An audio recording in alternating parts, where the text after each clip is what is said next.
Hello everyone. तो कैसे हैं आप सभी लोग। एक बार आप सभी का बहुत बहुत स्वागत है हमारे चैनल JRM एजुकेशन हब में।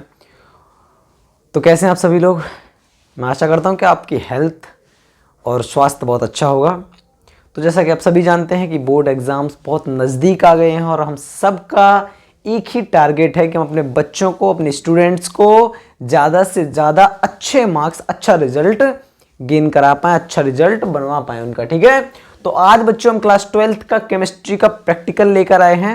इसके बारे में जितनी भी ये डिटेल है हम आपको बताने वाले हैं, क्योंकि अब फिजिक्स का प्रैक्टिकल तो बच्चों का हो गया, लेकिन अब बहुत से बच्चे क्वेश्चन कर रहे थे, बहुत से बच्चे सवाल कर रहे थे कि सर, कमेंट बहुत बच्चों ने किया था कि सर बताइए कि केमिस्ट्री में क्या इंपॉर्टेंट है और किस तरीके से उनका प्रैक्टिकल होने वाला है। तो वही मैं आपको इन्फॉर्म करने वाला हूँ और वही आपको सारी उसकी जानकारी देने वाला हूँ। ठीक है।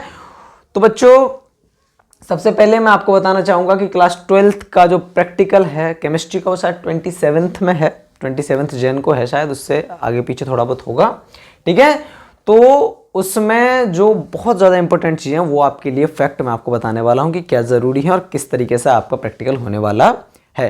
तो शुरुआत करने से पहले वीडियो को लाइक, कमेंट और शेयर कर देना, और हाँ, चैनल को सब्सक्राइब जरूर कर लेना, क्योंकि आप लोग सब्सक्राइब नहीं करते हैं, वीडियो तो देख लेते हैं। ठीक है। चलिए तो शुरुआत करते हैं।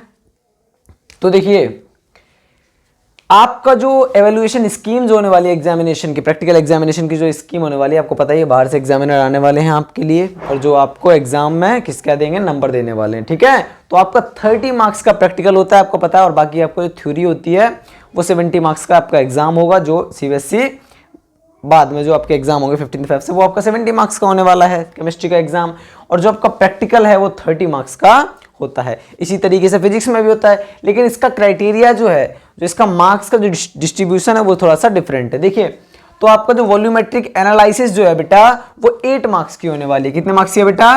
8 मार्क्स की आपकी वॉल्यूमेट्रिक एनालिसिस होगी। ठीक है। जिस तरीके, और एक उसमें आपको सॉल्ट एनालिसिस करवाया जाएगा। आपको पता हो सॉल्ट एनालिसिस आपको आता होगा, लैब मैनुअल वगैरह में आपने किया होगा। ठीक है। तो आपको सॉल्ट एनालिसिस होने वाली है, आपकी 8 मार्क्स की सॉल्ट एनालिसिस होने वाली है। तो 8 और 8 कितने हो गए? 16 मार्क्स हो चुके हैं। ये आपका एवेल्युएशन मार्किंग स्कीम है कि किस तरीके से आपका 30 मार्क्स टोटल होगा। ठीक है। अब अगर बात की जाए कि कंटेंट बेस्ड जो एक्सपेरिमेंट होंगे, वो आपको कितना होगा? 6 मार्क्स का होगा। क्या होगा बेटा? जो भी आपको कंटेंट बेस्ड एक्सपेरिमेंट्स होंगे वो आपके 6 मार्क्स के होंगे। और देखिए, तो 8 8 16 और 6 कितना हो गया? 22। ठीक है। अब जो आपके 8 मार्क्स बचे हुए हैं, वो देखिए, आपने जो प्रोजेक्ट बनाया हो, जो आपको प्रोजेक्ट वर्क, जो अपने लैब मैनुअल वगैरह जो भी किया होगा, ठीक है, उन सब से आपको क्या दिया जाने वाला है? कितना? 4 मार्क्स आपको वहां से मिलने वाले हैं। और आपका क्लास रिकॉर्ड, आपने क्लास किस तरीके से, आपका जो भी है क्लास का पूरे साल का जो रिकॉर्ड रहा हो आपका, तो आपका क्लास का रिकॉर्ड और आपका वाइवा जो होने वाला है वो आपका 4 मार्क्स का होने वाला है। कितने मार्क्स का होने वाला है बेटा? 4 मार्क्स का होने वाला है। तो टोटल हो गया कितना? तो इस तरीके से आपके 30 मार्क्स टोटल होंगे। ये CBSE की तरफ से इस तरीके से क्या हुआ गया है, क्या किया गया है, आपकी स्कीम बनाई गई है कि एवेल्युएशन मार्किंग किसके लिए? एग्जामिनेशन के लिए, कि आपके 30 मार्क्स जो है प्रैक्टिकल में इस तरीके से डिस्ट्रीब्यूट होने चाहिए। ये आपके मार्क्स इस तरीके से होने चाहिए आपके प्रैक्टिकल में। लेकिन ऐसा होता नहीं है कि आपको इस तरीके से डायरेक्टली आपको एक एक करके बांटे जाएं, आपको इस तरीके से आपको मार्क्स दिए जाएं। जो एग्जामिनर जो होते हैं, जब आपको वाइवा ले लेते हैं ना, तो उन्हें पता होता, ये सारे तो वो करवा ही लेते हैं आपसे। जब वाइवा लेते हैं तो आपको वो यहीं पर 29-30 मार्क्स दे देते हैं। और देखो बेटा, मेरा जहां तक एक्सपीरियंस है और जहां तक और टीचर्स का एक्सपीरियंस जो है, उससे ये पता चलता है हम सबको कि जो एग्जामिनर जो होते हैं ना, वो सारे एग्जामिनर बस ये चाहते हैं कि हमारे बच्चों का जो प्रैक्टिकल है, उनके भी बच्चे हों, कहीं से तो आए होंगे ना किसी स्कूल से, तो वो भी चाहते हैं कि हमारे बच्चों का भी हो और जिस जहां पर वो गए हैं वहां भी अच्छे मार्क्स दें। तो वो भी चाहते हैं कि आपके प्रैक्टिकल हो, और जो आपको प्रैक्टिकल में मार्क्स होने वाले हैं वो आपको अच्छे मार्क्स मिलने चाहिए। बहुत से बच्चों को वो देखिए, बहुत से बच्चों को तो वो टीचर्स से पूछ के बता देते हैं कि ये बता दीजिए कुछ आपके अच्छा चाहिए जो स्टूडेंट हों, जो अच्छे स्टूडेंट हों, तो उनके तो 30 मार्क्स 30 ऑफ ऐसे ही कर देते हैं। लेकिन कुछ जो स्टूडेंट होते हैं वो अपनी इंप्रेशन से, ठीक है, रियल में प्रैक्टिकल देकर ही वो उनके मार्क्स 30 ऑफ 30 हो जाते हैं। अब वो चीज़ें जो आपको याद, ये चीज़ें तो आप कर ही लेंगे, लेकिन जो चीज़ें आपके लिए बहुत ज़्यादा इंपॉर्टेंट है वो आपको बताने वाला हूँ। तो जब आपका वाइवा होने वाला है ना बेटा, क्या होने वाला है, जब आपका वाइवा होने वाला है तो इसमें आप कुछ चीजें याद रखेंगे। क्या याद रखेंगे, एक तो आपका बिहेवियर सही होना चाहिए। क्या होना चाहिए बेटा, आप बिहेवियर पर ज्यादा फोकस करेंगे, अपने इस बिहेवियर को मेंटेन करके रखेंगे। अब ऐसा नहीं है कि आप ऐसे ही कुछ भी चले गए हैं और किसी भी लैंग्वेज किसी तरीके से बात करें अपनी लोकल लैंग्वेज में। मैंने बहुत से बच्चे देखे हैं एकदम लोकल लैंग्वेज में ठेठ भाषा में बात करेंगे, कोई मैनर नहीं है, कोई शुद्ध हिंदी नहीं है, शुद्ध इंग्लिश नहीं है, कोई एक लैंग्वेज चूज कर लो, ठीक है। आप हिंदी और इंग्लिश दोनों बोल सकते हैं, बट ऐसी लैंग्वेज मत बोलना जो आपकी लोकल लैंग्वेज हो, ठीक है।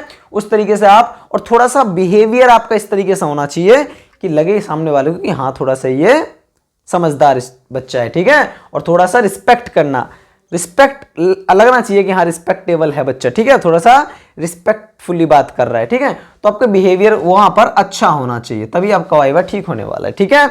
और जो कुछ चीजें आपको बताने वाला हूं मैं कि अगर आप पढ़ के जाएंगे ना तो एक टीचर एक एग्जाम, एक जब आप बहुत से बच्चे ऐसे होते हैं ना, जब टीचर को लगता है ना कि बच्चे को कुछ आ नहीं रहा, कुछ क्वेश्चन पूछेगा वो, अगर आपको नहीं आते हैं, ठीक है, वाइवा में अगर आपको क्वेश्चन नहीं आता है, ठीक है, तो वो आपसे पूछ देगा कि बताओ क्या अच्छी तरीके से पढ़ के आए हो। ये क्वेश्चन जरूर पूछता है एग्जामिनर कि बताइए क्या पढ़ के आए हो अच्छी तरीके से।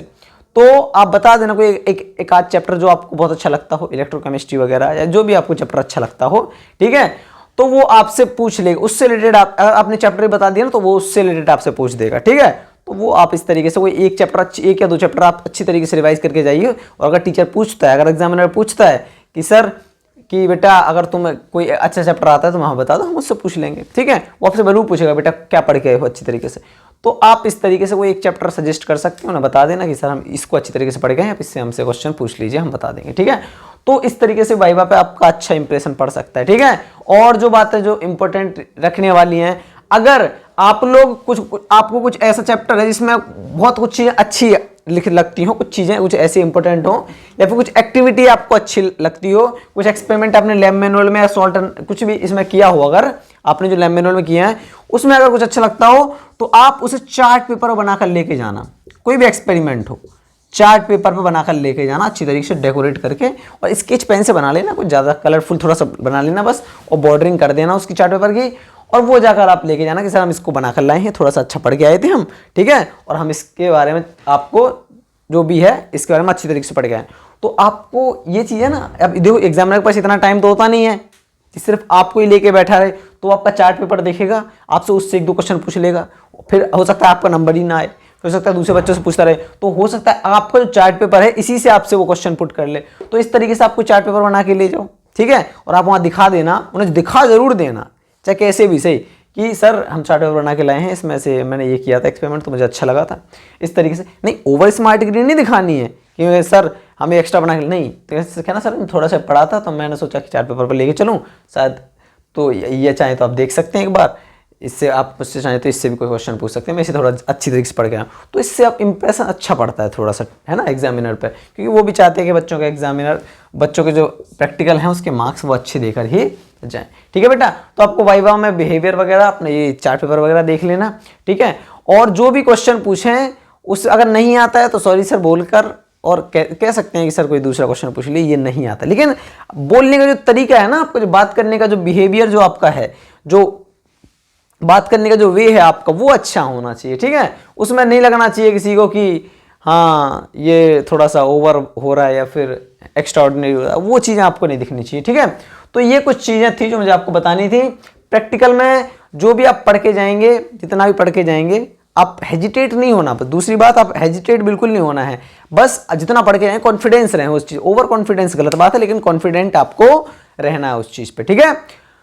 तो ये था जो मुझे आपको बताना था कि केमिस्ट्री इस तरीके से आपका एक प्रैक्टिकल होने वाला है, टेंशन मत लीजिए, सब अच्छा होगा, प्रैक्टिकल दीजिएगा और थोड़ा सा अपने अंदर क्या लाइए कॉन्फिडेंस लेकर आइएगा, और इस कॉन्फिडेंस के साथ अगर प्रैक्टिकल देंगे तो मैं इस बात की गारंटी लेता हूं कि आपके 30 ऑफ 30 मार्क्स ही प्रैक्टिकल में होने वाले हैं, ठीक है।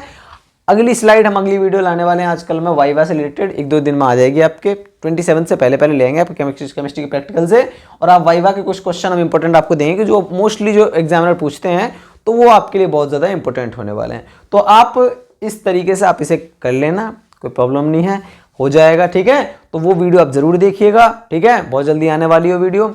चलिए, तो जो इन्फॉर्मेशन देनी थी मैंने दे दी आपको, और वही की चैनल को सब्सक्राइब कर लीजिए, वीडियो को लाइक कमेंट एंड शेयर कर देना ताकि और बच्चों तक भी ये इन्फॉर्मेशन पहुँचे। चलिए मिलते हैं अगली वीडियो में, तक के लिए बहुत बहुत शुक्रिया आप सभी का। चैनल को सब्सक्राइब ज़रूर कर लेना। थैंक्स यू बच्चे।